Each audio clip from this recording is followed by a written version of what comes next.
各位觀眾大家好，今日粵傳媒邀請到蘭桂坊集團主席盛智文 Allan Zeman 接受我哋嘅訪問。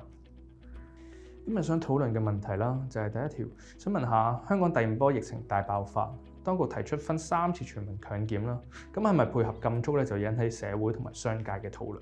咁你作為商人同埋市民呢兩個角色，你覺得香港係咪適合禁足？你有啲咩評論呢？ If you ask me about the lockdown, I think that it's causing a lot of panic in Hong Kong. The way, if you are going to do a lockdown, I believe the public really needs a very clear message according how it will be done, if it can be done, the length of it. And before you have all this in mind, I don't think it's smart for, say, government people to be just floating it to public on different media and all that, that maybe you're going to be this, could it be 21 days? No, it's going to be 9 days. It's going to be, so many different confusing messages. And of course, then people just panic, and then they go and, they go to Park and Shop, and they go to bakeries and pharmacies and buy everything, and shelves are, and so it's very, very disruptive for life in Hong Kong, for people. The biggest problem I find, I understand why they want to do this test, but I fail to understand, even if they're able to identify all the people, I'm sure there will be a lot. I'm sure if they do a test 3 times, let's say it's 9 days, once every 3 days, that's the latest that, that they're talking about. How are you going to do it, basically? People live 9 days. People live in subdivided flats. You have 280,000 people living in subdivided flats, small flats. You have some people, many people living in very small flats with 6 people, 7 people, parents, grandparents. It just becomes a nightmare. So what if you find out the results? What do? We don't have places to isolate them. So many people will have to self-isolate, but I don't see how it's going to help. In a place like Hong Kong, it's very, very, very difficult. And then food. How does everyone get food? Not everyone can, I don't think the government's going to be delivering food. They can't possibly deliver food to 7.5 million people. And then the testing. So there's a lot of unanswered questions, and that's why people are so confused and such a panic. And many people have just taken their kids and left Hong Kong, because they're worried that if the kid tests positive, the child tests positive, that they won't be able to spend time with the child who might be in isolation. It's happened before. So these are things that really, as a government, it's important that if we are going to do it, we have a clear message and it can be done properly. Otherwise, and like many of the experts have said, the medical expert professors have given advice to the government that if you are going to do it, the time to do it is the end of April, when I think that hopefully this Omicron virus will be have very, very little infections left. Many people will already have been infected, and they're saying that the peak should be mid-March. And in other countries, wherever you have a peak, it's there, the peak is there for maybe a week or 10 days, something like that, and then it starts to rapidly decrease very, very, very quickly. So if that is the case, and they're right about the peak, I'm hoping that maybe that would be the right time. But I also understand the problem with that is because you have the election coming up, the chief executive election in May 8th, and so it's too close to the election. There's many things. So the fact of doing a test just for testing, for me, doesn't make sense. The most important thing to me, because the majority of the people that are dying are the unvaccinated elderly people who are in the care homes. That, to me, is where we should be concentrating on how we can save their life, how we can really get them vaccinated, and how we can put them into some isolation facilities that China is now building. I mean, China actually has done very, very well in helping Hong Kong which I really admire. I mean, what they built in 1 week, and it has been something special. And to me, and then some of the fake news that appeared on the internet about the toilets and no walls and all that, it's fake, and it's absolutely wrong for people to put that on the internet so the world can look at, make something ridiculous, because it's really a miracle that China was really able to build these facilities, these cabins, and it'll help the hospital authority a lot. But so that's basically my feeling if you ask me that question. 有睇新聞嘅觀眾都知道啦 ，Allan 你近日都曾經對香港目前嘅防疫提出一啲憂慮，咁而且行政長官林鄭月娥上個禮拜都曾經回應過，話對你嘅焦慮佢好完全明白嘅，咁同埋佢都強調過啦，會做好呢個資訊發放嘅工作。咁喺呢幾日睇嚟咧，你覺得政府喺呢方面有冇特別嘅改善呢？ You know, I saw the way mixed messages were coming out, and Hong Kong people were very nervous. And so I decided to write a letter to Carrie Lam, and absolutely, you know, send it to her, because I actually communicate with Carrie a lot, because I sit on her economic advisory committee, and I've worked with Carrie for many years.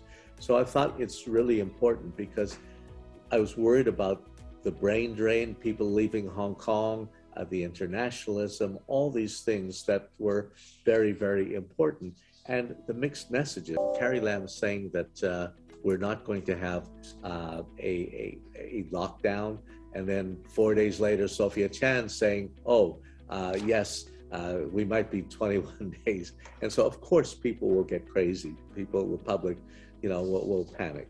And so I did write that letter, and just explaining all the problems. For me, I didn't see that President Xi wants Hong Kong to lose its internationalism. Many people leaving because the border's been closed for already almost 3 years. You know, flights aren't coming. People haven't seen their children. You know, 2/3 of Hong Kong is Chinese, 1/3 is international from all over the world, and that's what made Hong Kong. And Hong Kong is very special for China. It's one country, two systems, and that's why all the businesses are here, because they want to do business in China. And Hong Kong is the gateway to the East and the West, and we're the super connector. And when we lose that, I don't think that's what President Xi has in mind. You know, they don't need another 7 million people, another Chinese city. They already have 1.4 billion people. So I wrote that, and you know, and then Carrie answered me the next day, actually, and a very good answer, saying that she understands my anxiety, and really try to correct things. And yes, I have seen a huge improvement, whereby government is not just saying things, you know, different people saying different comments.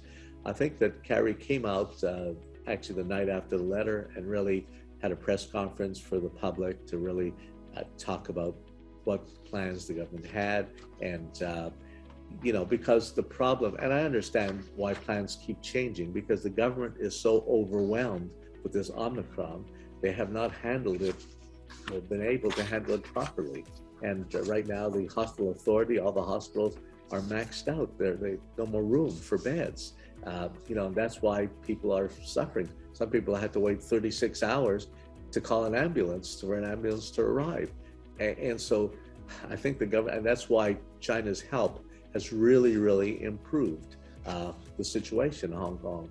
In talking to, say, many people from the hospital authority, the health minister from China, Liang, who came and is helping out, he's made a big difference. He's given a lot of very positive ideas, which I think the hospital authority and other hospitals are now using in order to make it easier and better now. So I think we're getting on the right track, and hopefully with this Omicron, it can peak.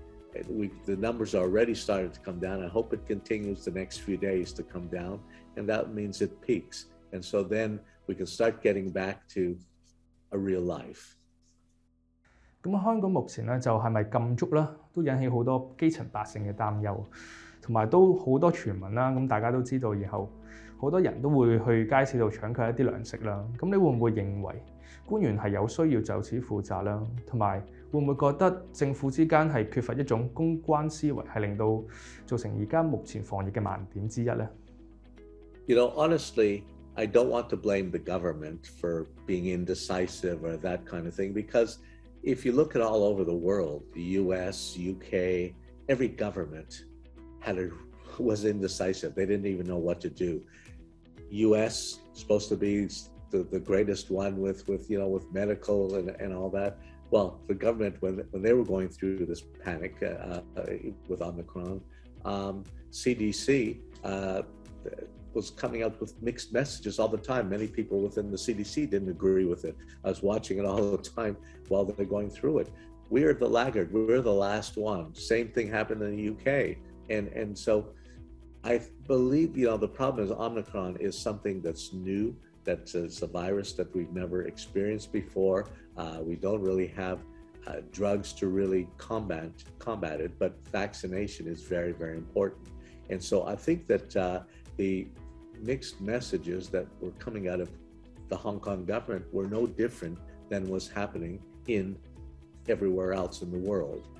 But I do think I expect more from the government really to coordinate all the different departments so everybody can work together and everyone can strategize what has to be done and what's best for the Hong Kong people. And, for me, I think one of the mistakes we made was not making vaccination mandatory for everyone. If everyone would have been vaccinated now, all Hong Kong,